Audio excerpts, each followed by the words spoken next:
So today I am going to do a birthday tag, and I think it's a good one, so I hope you'll join me. Hey everyone, it's Melissa. As I said, I'm doing a birthday tag. I like a good tag. I have to say, I like a good tag. And I saw Susan, Little Poet, do this on her birthday. And I liked it so well, I thought I'm going to do it on my birthday. And my birthday was last month, so I'm a little late doing it. But I did put a reminder in my calendar to beep me, to remind me to do it. And so I'm finally doing it today. Of course, I will link Susan's video below. She's so creative. I know all of y'all are subscribed to her, but just in case, go over there and subscribe. But I just admire creative people. She's one of them.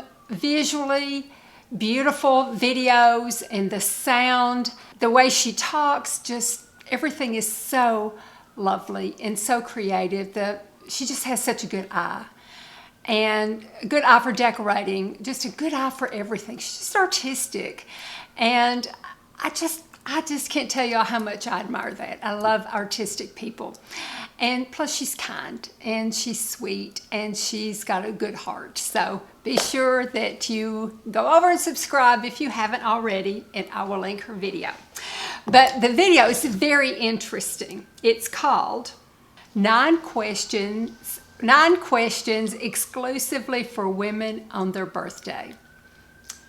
I think they're going to be hard. I've looked over some of them and I'm thinking back, I remember thinking at the time they were hard. So I'll do my best. Let me dig in. Okay, number 1. What would it take for you to feel you are enough? I'll never feel like I'm enough. That's just the way I am, and I've accepted it. I'm not a confident person. I've never felt like I was enough. I had one of these, and I have to blame it on my mother, because you shouldn't, I'm responsible for my own feelings, my own actions, all that kind of stuff. But I think I was the wrong child for her. She was a very critical person, from my eyebrows to my hair to my voice to my legs, my thighs, my boobs, especially my boobs. She always thought my boobs were too little and kept telling me to stuff them, to my hair when it started turning dark. Everything was a criticism. My voice, but my hair, my hair too, especially. Everything about me, physically, emotionally, everything about me, she criticized. Every single thing. And when you were born into that and grew up with that your whole life, you just might as well forget it because it was ingrained in you that you're not enough. But that's okay. I have a husband that understands me. I have children that understand me. I have friends that understand me. And I laugh about it. I always say I have the self-confidence of a snail. And I'm not going to change, probably. That's the way I am. I do think YouTube has helped give me a little poise. And I'm grateful for that. Okay, number 2. Have you paid a price for your silence? Every woman knows just what this question is about. I don't think so, because I've been a little sheltered, I think. I was 17. I ran away from home and got married at 17. And then I was single for a year, and then I married Doug. So I didn't really date. I wasn't exposed to a lot of different men on a personal level. I didn't date much in high school. I had 1 or 2 boyfriends. Of course, I married so young. And then, I was married for a while, and then just single for a little bit, and then ended up, falling in love with Doug and getting married to him. So I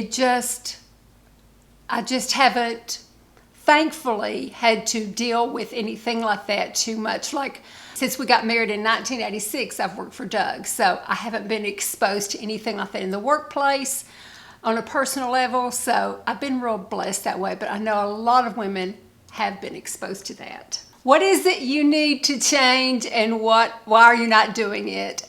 Having more courage. Why am I not doing it?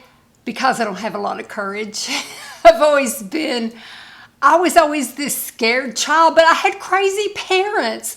I had parents that, would go out in tornadoes and look for them. I had crazy parents, and I knew these people are cuckoo.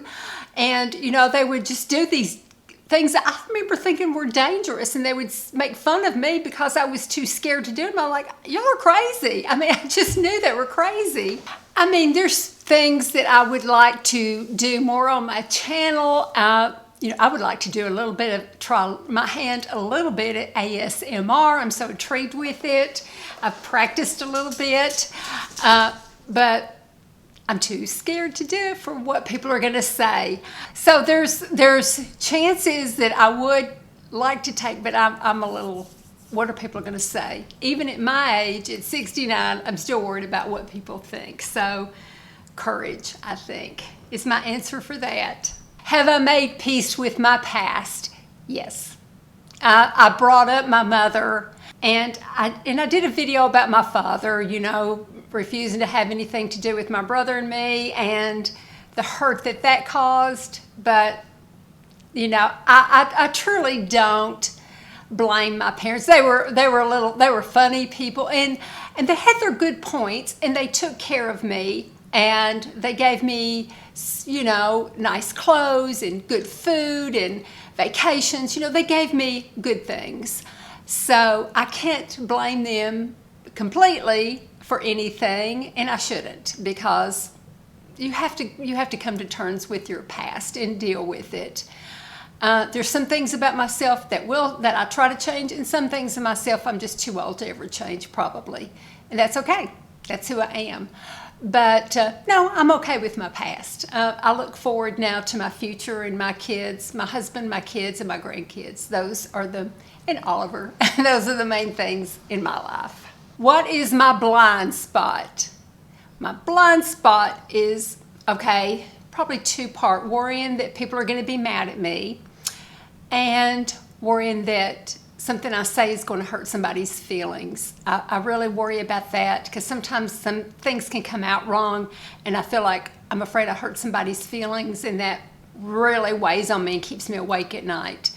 And I don't want anybody being mad at me. So those two things, I think, I sound like I'm a big mess, but I'm really not. I'm really an okay, emotionally and within my mind. I do know my weaknesses. I know myself real well, and I don't think I'm probably going to change a whole lot. That's just the way I am, and we're all different. And some of us are more sensitive to what others think, and sensitive to things around us, and sensitive to criticism than others are. Some people could care less, to be criticized. It kind of bothers me. I've gotten used to it here on YouTube. I just, okay, whatever. But I'm talking about my loved ones and close friends. Is your life moving forward? Yes, and it had to. The Crohn's disease that I suffered for so many years, I had to constantly look forward. And then developing breast cancer, going through mastectomy, going through the reconstruction, going through all that. And it was hard. It was harder than I thought it would be emotionally too. It was hard physically, it hurt and everything, but it was hard emotionally going through that, and it just was. So you have to move forward. I like to look at the past, but I like to look at the past in a whimsical way. I like to look at it, we used to have shag carpet, and I was around before there were microwaves or telephones, cell phones, and we used to have to dial the phone or pick it up and tell the operator which number we wanted. So I like to look back nostalgically on, stuff like that. We had record players and we had albums and stuff. I like to look back like that. Try not to look back on the past too much negatively. Like I said, I have a couple of times here on the channel, but that's probably not good, except that I'm just sharing parts of myself. What is the one thing you must do before leaving this earth? Wow. One thing I would like to do is, one thing I would love to take my whole family to the UK to visit the historic places. You know, I mean, that's, unless we won the lottery or something like that, that would be too expensive of a trip to take all 13 of us to, you know, I'd love to stay like several weeks in the UK and really explore and have enough money to do it and do it freely and, you know, in a nice way. I would love to be able to do that. Maybe we'll win the lottery and be able to do that. That's my dream. Do I see myself as others see me? Gosh, I don't know. I never thought about how others see me. I don't know. I can't answer that because I truly don't know how others see me. I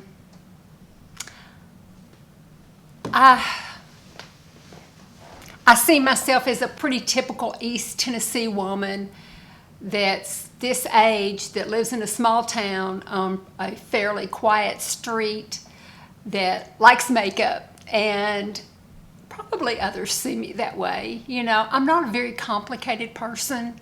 I'm pretty simple. My tastes are simple. You know, I kind of dress simply. I wear a lot of makeup, but I'm still I'm kind of just a simple person. You know, I'm not real complicated or deep or anything. This is number 9, the last one. Do I allow myself to really feel my own feelings? No. I don't analyze myself very often. I finally did a personality test where it has those, you know, where you're extrovert like an E or an I or, you know, this or that. And I finally took that test because I'm not good at analyzing myself. I'm not good at analyzing my feelings because I'm afraid that I'll feel sad if I do. I don't want to feel sad. I don't want to cry. I don't want to feel sad. I don't want to, you know.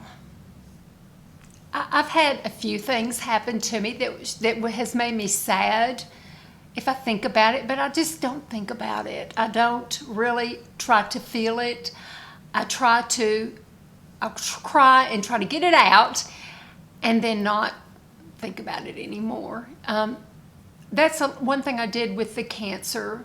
They told me I had cancer and I put it into a different compartment in my mind so that I could face it and not dwell. I mean, I worried, of course I worried, but I would do those ASMR videos at night. That helped me.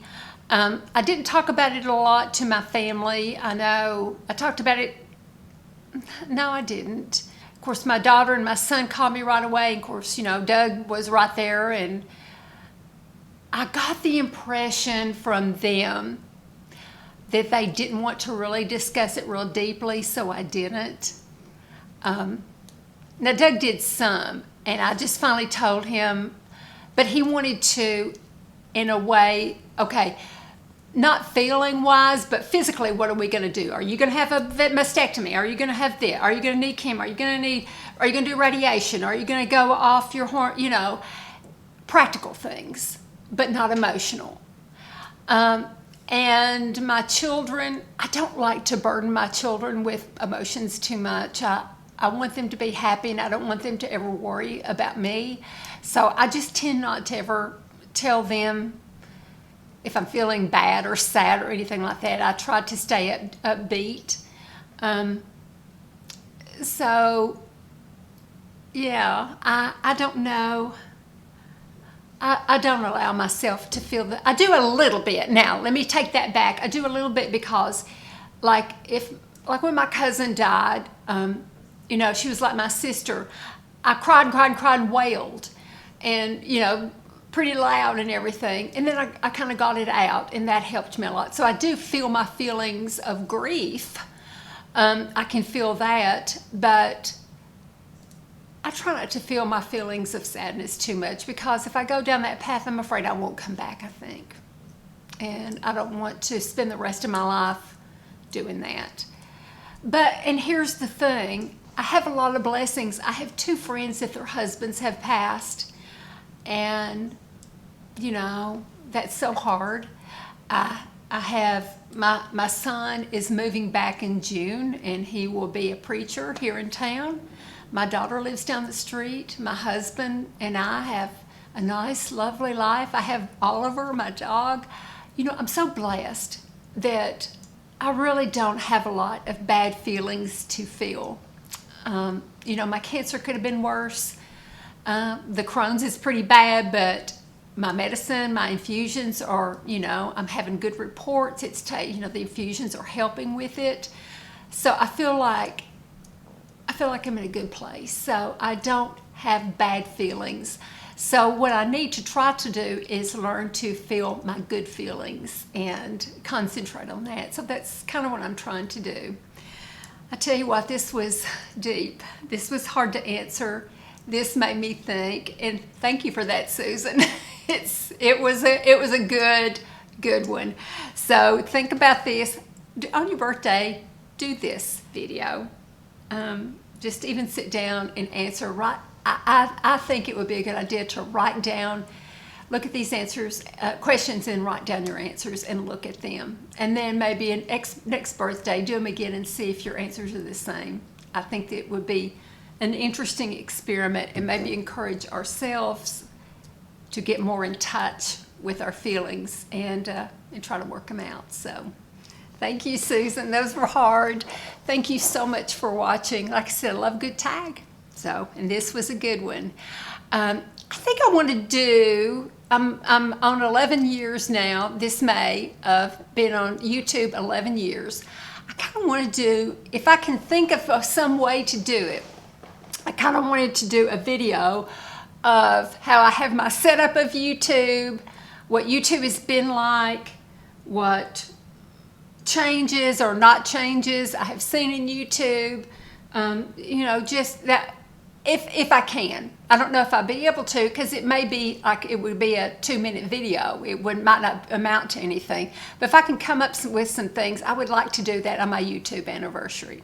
I like to do something different every year on my YouTube anniversary, and this one's 11 years, so. Okay, love you all, and thank you for watching. Be sure to go watch Susan's video, and I'll talk to y'all in a couple of days. Bye-bye.